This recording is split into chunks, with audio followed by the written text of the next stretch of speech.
ఈ వీడియోలో మనం భగవద్గీత అధ్యాయము 3 శ్లోకము 27ను పరిశీలిద్దాం.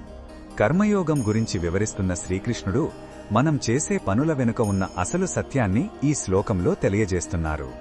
మొదటగా ఈ పవిత్ర శ్లోకాన్ని భక్తితో విందాం.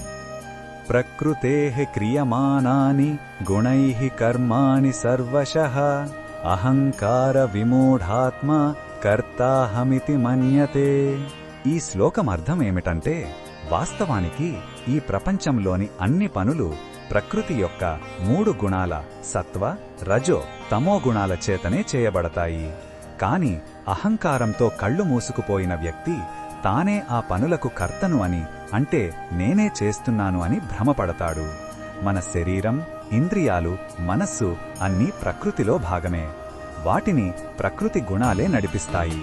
కాని నేను అనే మిథ్యా అహంకారం వలన ఆ పనుల యొక్క మంచి చెడులకు నేనే బాధ్యుడనని మనిషి భావిస్తాడు.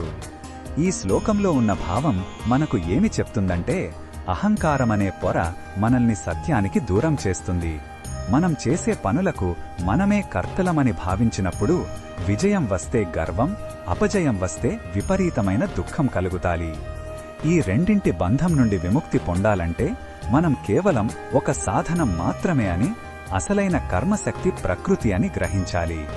ఈ అవగాహన మనకు అపారమైన వినయాన్ని, ప్రశాంతతను ఇస్తుంది.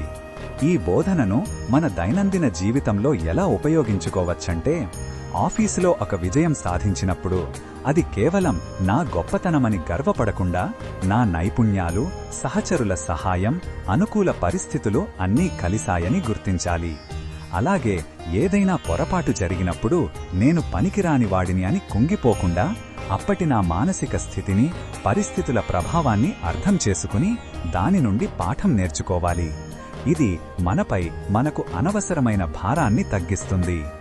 మరిన్ని భగవద్గీత శ్లోకాల అర్థాన్ని తెలుసుకోవాలంటే మా తదుపరి వీడియోలను తప్పకుండా చూడండి.